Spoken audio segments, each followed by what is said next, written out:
It started with a smile I thought I knew. Then came the silence that spoke louder than words. By the time I saw the truth, the damage was almost done. I am Ethan Caldwell, 34 years old, currently living in a luxury apartment in Seattle. Last year, I sold a tech startup for $5 million, a sum large enough to allow me to live comfortably for the rest of my life without needing to do anything else. $5 million in the bank, no wife, no children. Life seemed to have reached the pinnacle of perfection. But no. The relationship between me and my father is the blot of ink staining the pages of that rosy novel. My father, Robert Caldwell, was once a prominent real estate businessman. But after a series of failed, the weight of each moment felt heavier than the last, but I kept my composure. Every glance, every pause told a deeper story they tried to hide. Deals he became bitter and controlling. Not controlling my life, but controlling my wallet in his eyes. I am not a son, but a walking source of money this morning. I stood in front of the mirror, adjusting the dark green dress shirt that my mother loved. Today is her birthday. And as usual, the whole family will gather at the old house in the suburbs of San Francisco.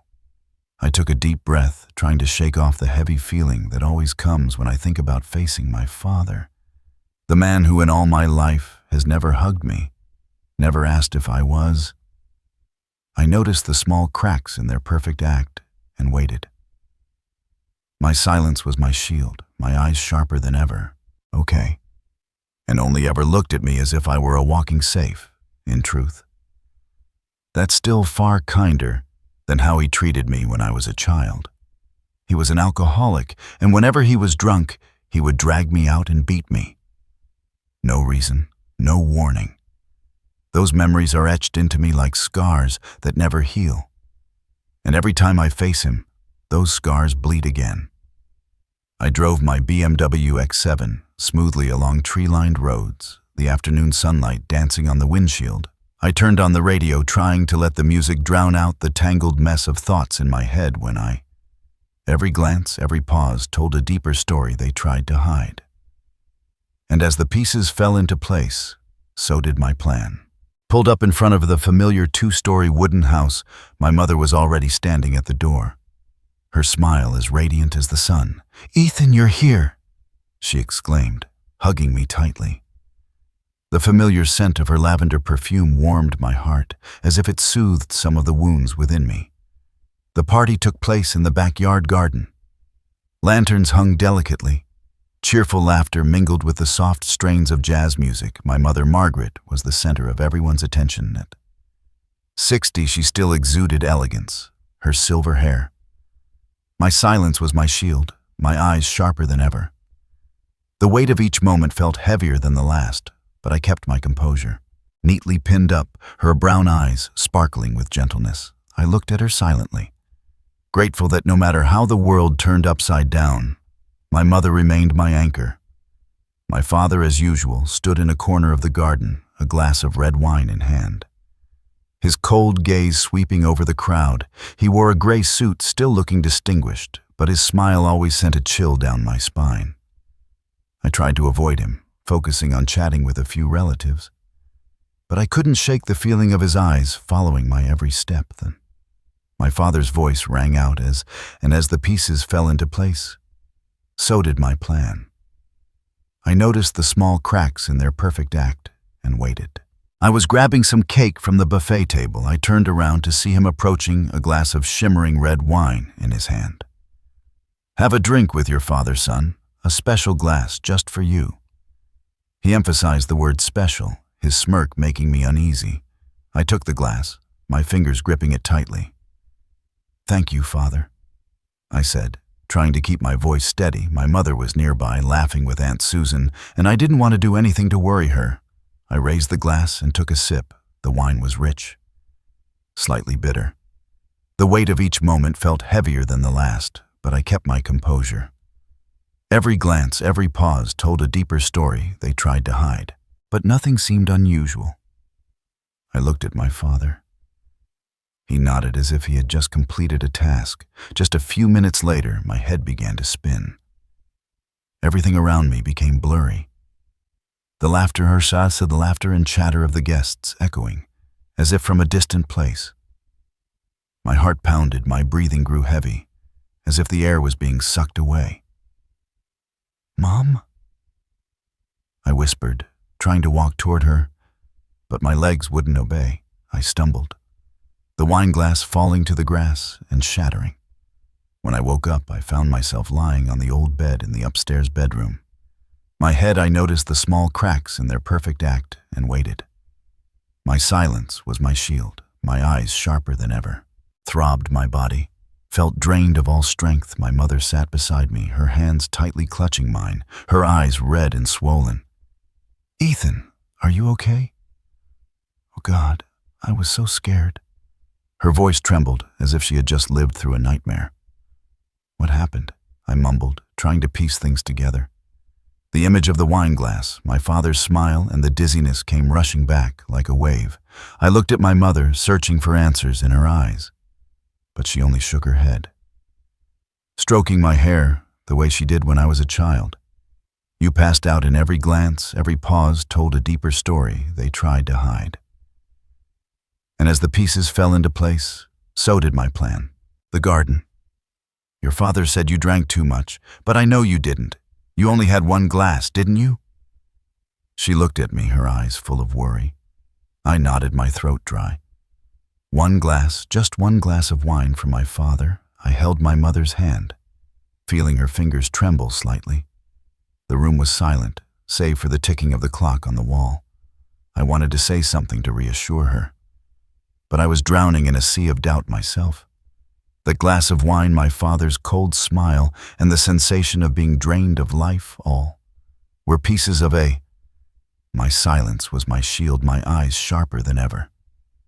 The weight of each moment felt heavier than the last, but I kept my composure. Puzzle that didn't yet fit together, Ethan. I'm so worried. My mother said, her voice softening, as if afraid someone outside might hear. She stood up, walked to the window, and looked out at the garden where I had collapsed. What you went through, the dizziness, the shortness of breath, losing consciousness, I've seen it before. It was just like my father. And as the pieces fell into place, so did my plan. I noticed the small cracks in their perfect act and waited. I froze, my heart pounding. "Grandfather," I asked, my voice. I had only met him a few times as a child, a tall man with a booming laugh. But my mother had told me he died suddenly when she was young, a heart attack.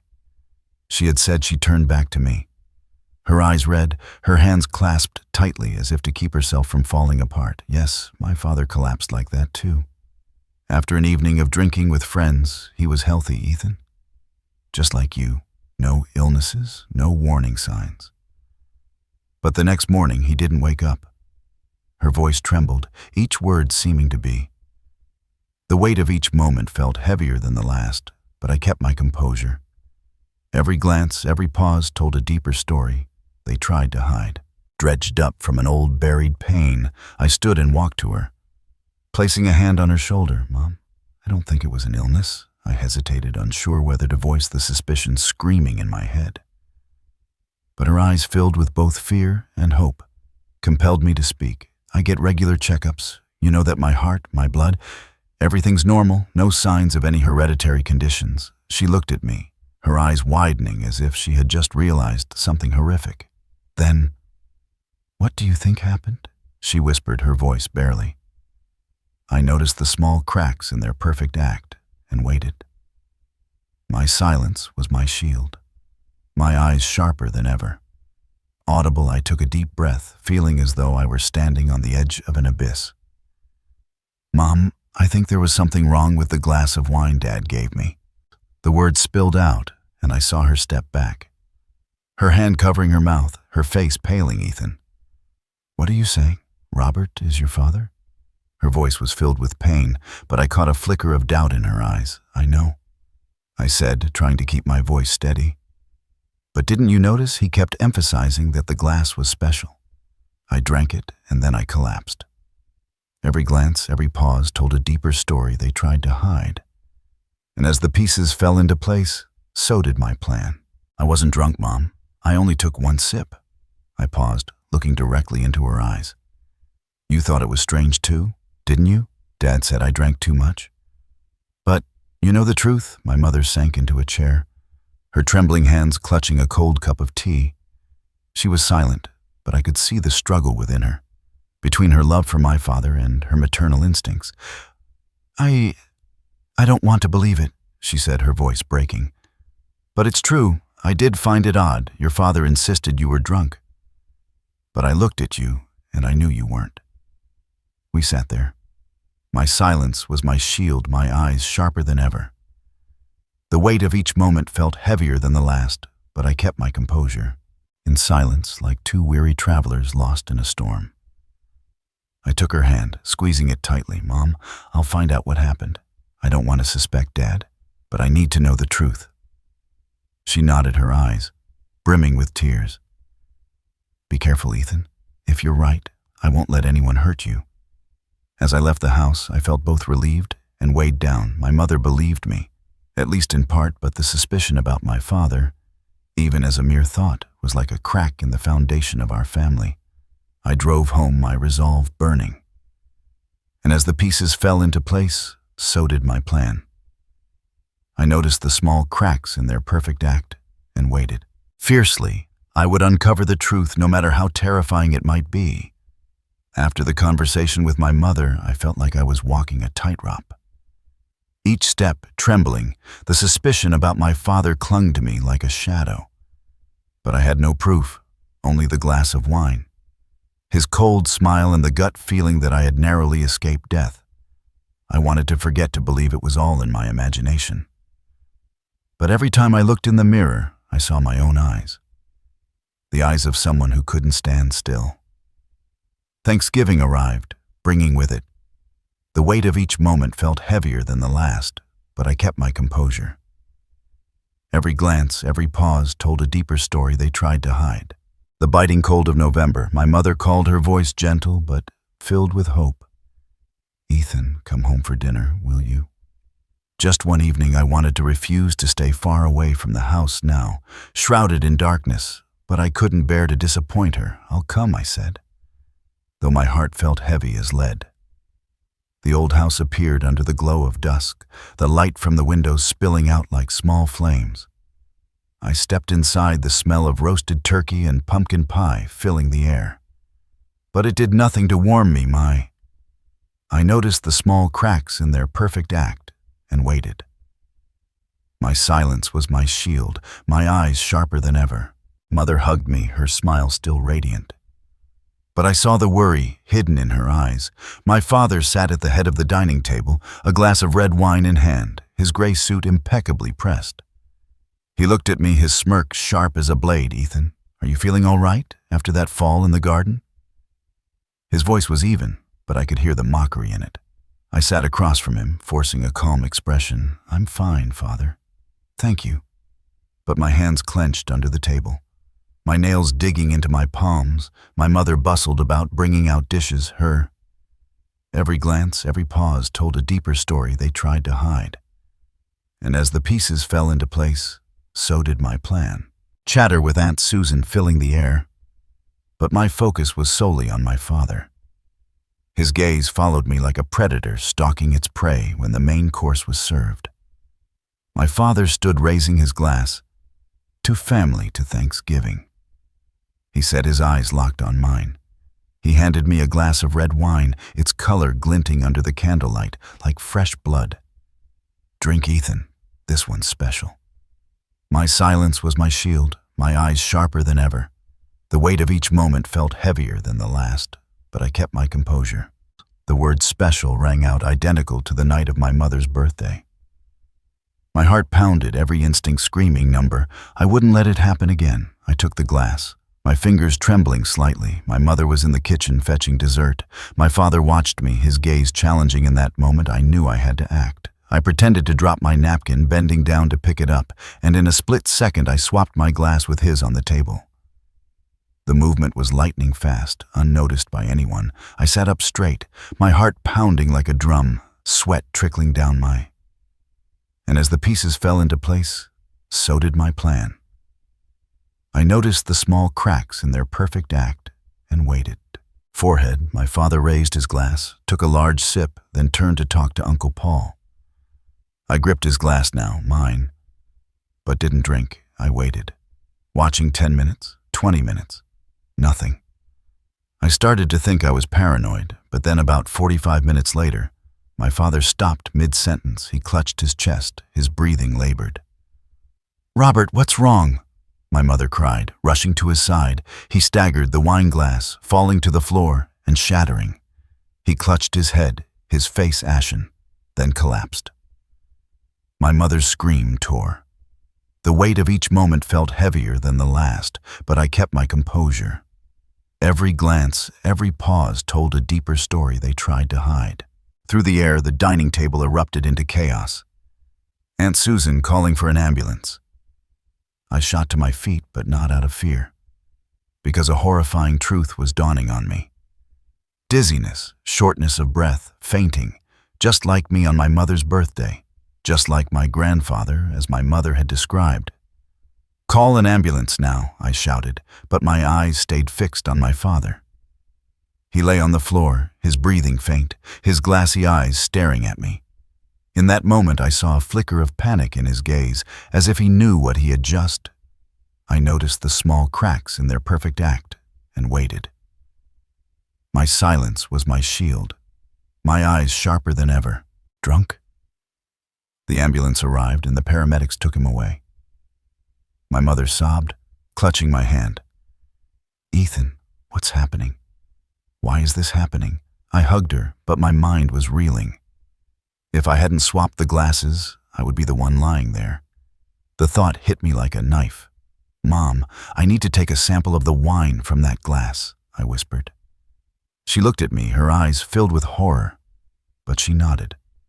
I knew she was thinking what I was thinking.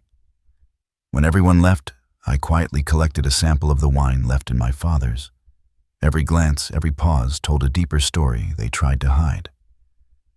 And as the pieces fell into place, so did my plan. Glass, the one meant for me. I poured it into a small vial and tucked it into my pocket that night. I didn't sleep. The image of my father collapsing his eyes and the red wine haunted me. I was right. My father had tried to kill me, and now I would prove it. The days following Thanksgiving, I lived like a fugitive, not fleeing from someone else, but from my own thoughts. The image of my father collapsing, the panic in his eyes, and the small vial of wine I kept in my coat pocket haunted me each night. I lay staring at the ceiling, wondering. My silence was my shield, my eyes sharper than ever. The weight of each moment felt heavier than the last, but I kept my composure. If I was going mad, or if I had truly come close to dying at my father's hands. But I knew I couldn't stop. I needed the truth. Even if it tore our family apart, I contacted a private laboratory in San Francisco, a discreet place I'd heard about from friends in the tech industry. I didn't dare send the wine sample through the mail. Too risky. Instead, I drove there, the vial tucked in my coat pocket like a tiny bomb. The technician, a middle-aged woman with thick glasses, looked at me curiously as I handed her the vial. I need it tested for anything unusual, And as the pieces fell into place, so did my plan. I noticed the small cracks in their perfect act and waited, said, trying to keep my voice steady as fast as possible. She nodded, asking no questions. 3 days, she said. Those 3 days felt like 3 years. I returned to my apartment, locked the door and drew the curtains, as if afraid my father might appear. At any moment, my mother called, her voice. "Frail, Ethan. Your father's doing better," the hospital said. He went into shock, but they couldn't find a cause. "Do you know anything?" I heard the doubt in her voice. But I didn't dare tell her. "I'm looking into it, Mom. Don't worry." But I was the one dying inside from worry on. The weight of each moment felt heavier than the last, but I kept my composure. Every glance, every pause told a deeper story they tried to hide. The third day, my phone rang. It was the technician, Mr. Caldwell. "We have the results. You should come in." Her voice was cold, professional. But I sensed the gravity behind it. I raced to the lab, my heart pounding. She handed me a report pointing to a bolded line. Barbiturate high concentration. It's a sedative, she explained. This dose was enough to cause unconsciousness, even death. If not treated in time, I stood frozen. The paper trembling in my hand, barbiturate, not alcohol, not drunkenness, not illness, someone had deliberately put. I noticed the small cracks in their perfect act and waited.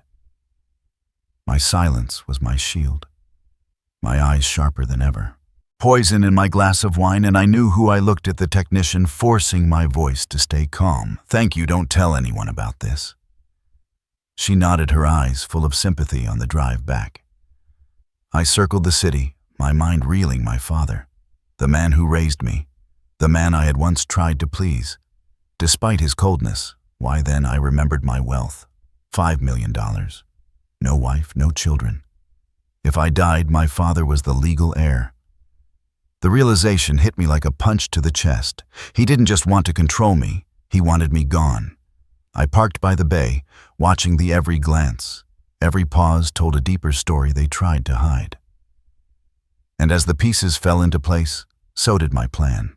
Waves crash against the rocks. The cold wind blew, but I felt nothing except the anger burning inside me. My father had tried to kill me not once, but twice. And if I hadn't swapped the glasses on Thanksgiving, I wouldn't be standing here. I gripped the report tightly, resolute. I would confront him, not for revenge, but so that my mother and I could be free. My father was discharged from the hospital a week later, looking weaker, but his eyes still sharp as a blade. My mother wanted me to visit, but I knew this wasn't an ordinary visit. My silence was my shield, my eyes sharper than ever. The weight of each moment felt heavier than the last, but I kept my composure. Brought the lab report tucked in my coat pocket like a protective talisman. As I stepped into the old house, I saw my mother in the kitchen preparing tea. "Ethan, you're here."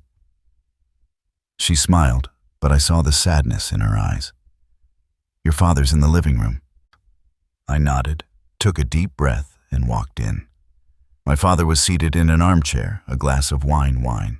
Again in his hand, he looked at me, that familiar smirk curling his lips.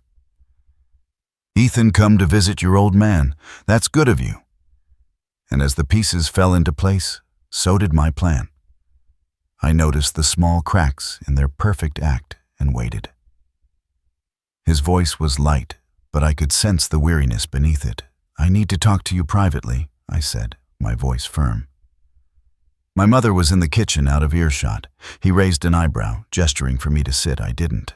Instead, I pulled out the lab report and placed it on the table in front of him. "Barbiturate," I said, staring into his eyes. "In the wine you gave me on Thanksgiving, enough to kill." Explain. His face stiffened, but he quickly regained his composure. "What are you talking about, Ethan? Poison? You've lost your mind." He laughed, but the laugh.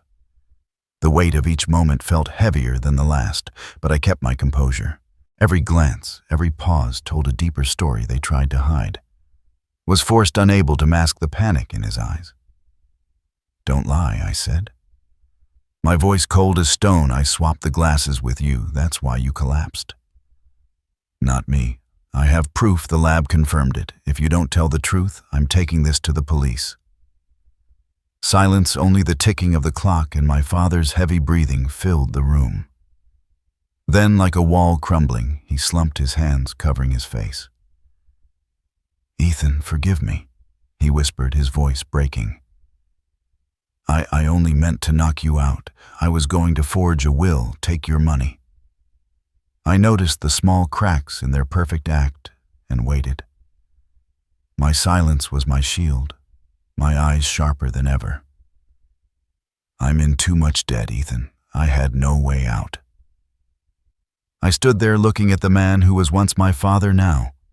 Just a desperate shell, his confession cut like a knife. But strangely, I didn't feel anger, only sadness, deep and heavy. "Why, Dad?" I asked, my voice hoarse. "I'm your son." He didn't answer, only bowed his head. tears streaming down his cheeks. I thought of my mother, of the years she spent living with a man like him. I wanted to call the police to make him pay. But I knew it would destroy her. I won't go to the police. I said my every glance, every pause told a deeper story they tried to hide. And as the pieces fell into place, so did my plan. Voice trembling, but from now on, stay away from me and don't ever touch Mom. I turned and walked away, leaving him in the cold room as I stepped out. I saw my mother standing at the door, her eyes red. She had heard everything. I hugged her, feeling her body tremble. "Ethan," she whispered, but said nothing more. I knew from this moment everything would change forever. I left the living room, leaving my father sitting there, his head bowed like a broken statue. His confession echoed in my mind, each word a fresh cut I had thought confronting him would. My silence was my shield, my eyes sharper than ever. The weight of each moment felt heavier than the last, but I kept my composure. Bring relief. But it didn't only pain heavy and cold as I stepped into the hallway trying to hold myself together. I saw my mother standing at the kitchen door, her hands gripping the frame, her face pale, Ethan. Her voice trembled, her eyes red and brimming with tears. I froze. She had heard it all, the confrontation, my father's confession. Everything. I walked to her, wrapping her in a hug, feeling her tremble in my arms. "Mom, I'm sorry," she whispered as if she were the one at fault. I never imagined. Robert could. I led her to the and. As the pieces fell into place, so did my plan. I noticed the small cracks in their perfect act and waited. Garden where the lantern still glowed faintly from her birthday. We sat on the wooden bench, the silence broken only by the rustle of the wind through the trees.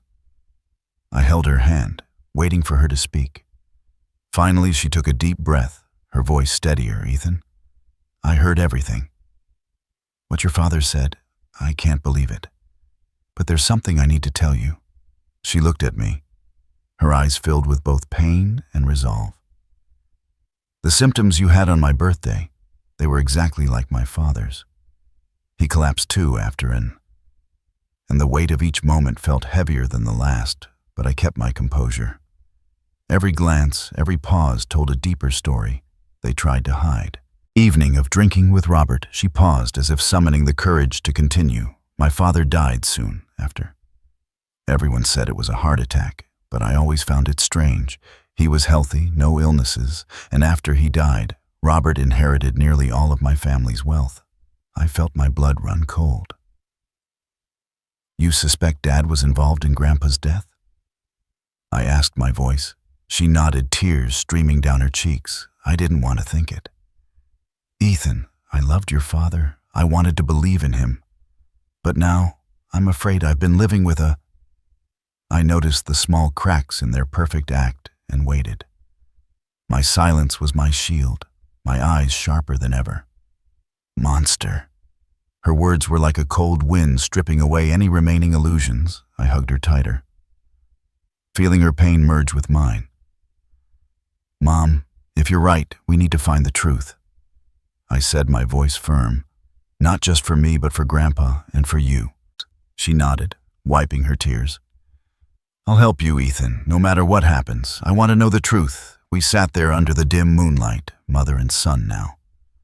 No allies in a battle neither of us could have foreseen. I knew the road ahead would be painful, but I was no longer afraid with my mother by my side. Every glance, every pause told a deeper story they tried to hide. And as the pieces fell into place, so did my plan. I was ready to face anything the day after my mother and I began our quest for the truth. We didn't talk much, only acted like two soldiers in a silent battle.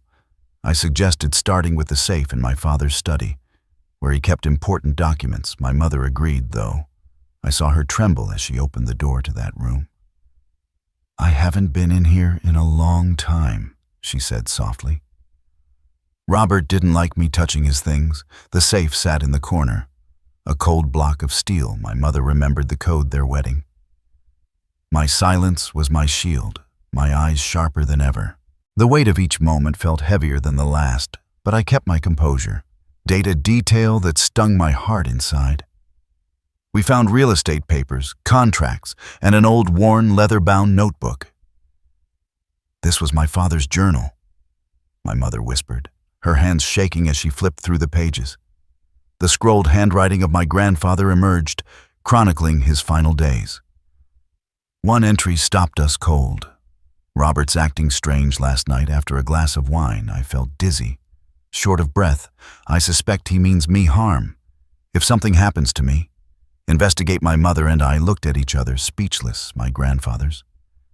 And as the pieces fell into place, so did my plan. I noticed the small cracks in their perfect act and waited.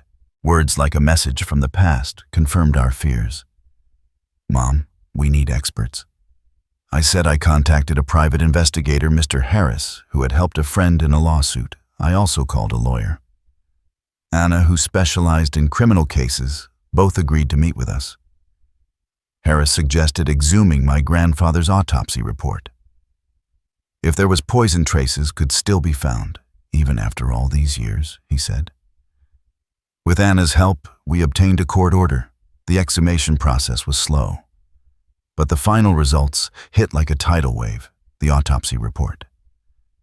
The weight of each moment felt heavier than the last, but I kept my composure.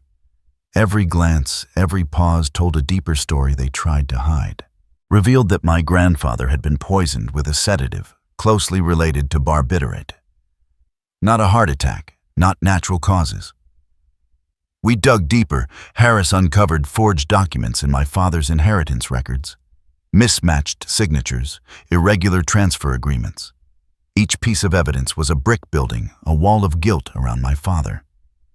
My mother sat beside me reading each document, her face growing harder. I lived with him for over 30 years, she said, her voice breaking. I knew nothing, Ethan. I took her hand. It's not your... I noticed the small cracks in their perfect act and waited. My silence was my shield, my eyes sharper than ever. Fault he deceived us both. But I saw a fire in her eyes, not grief, but determination. She was no longer the submissive wife. She was a mother, a daughter seeking justice. My mother didn't hesitate. I'll sue him, she said, her voice steady as stone. Not just for you, but for my father. Robert has to pay. I had never seen her so strong. We prepared everything with Anna and Harris. The file was thick, the lab report on the wine, my grandfather's journal, the autopsy report, and the forged documents. Each page was a knife into my father's. Every glance, every pause told a deeper story. They tried to hide. And as the pieces fell into place, so did my plan. Past the trial took place on a gray, rainy day. I sat beside my mother, holding her hand, feeling her icy fingers. My father stood in the dock, no longer the powerful man I once knew. He looked aged, his eyes hollow, but he still tried to deny the charges. I didn't do anything, he said, his voice weak. But the evidence was undeniable. My silence was my shield, my eyes sharper than ever. The weight of each moment felt heavier than the last, but I kept my composure. Anna laid out every detail, the wine laced with barbiturate, the intent to kill me, my grandfather's journal, the autopsy report, and the forged documents proving my father had poisoned my grandfather to seize the family's wealth. The prosecutor called my mother to the witness stand. She stood tall, her voice clear, recounting the years of living with a manipulative husband and the pain of learning. He had killed her father. I watched her, my heart swelling with pride mixed with sorrow. My father had no chance. The jury took only 2 hours to reach a verdict. Guilty attempted murder, and as the pieces fell into place, so did my plan. I noticed the small cracks in their perfect act and waited. For me and first-degree murder for my grandfather. He was sentenced to life in prison without parole as the police led him away. He turned to look at my mother and me. His eyes empty, I felt no triumph, only a void where our family once stood after the trial. My mother moved in with me in San Francisco. The old house was sold away for us to close the door on the past. My mother found peace, free from my father's manipulation. She started gardening, tending to lavender blooms, and every afternoon we sat drinking tea, talking about simple. The weight of each moment felt heavier than the last, but I kept my composure. Every glance, every pause told a deeper story they tried to hide. Things I looked at her, seeing her smile return, though tinged with lingering sadness. "Are you okay, Mom?" I asked one day as the sunset bathed the garden in gold. She nodded, squeezing my hand. "I'm okay, Ethan. Justice has been served. My father can rest in peace and you're safe. That's all I need." I noticed the small cracks in their perfect act and waited. My silence was my shield, my eyes sharper than ever. I found peace too, though the scars from my father would never fully heal. I continued my work, but now I lived for my mother, for the simple moments we shared under the sunset's glow. I knew we had emerged from the darkness together. Every glance, every pause told a deeper story they tried to hide. And as the pieces fell into place, so did my plan.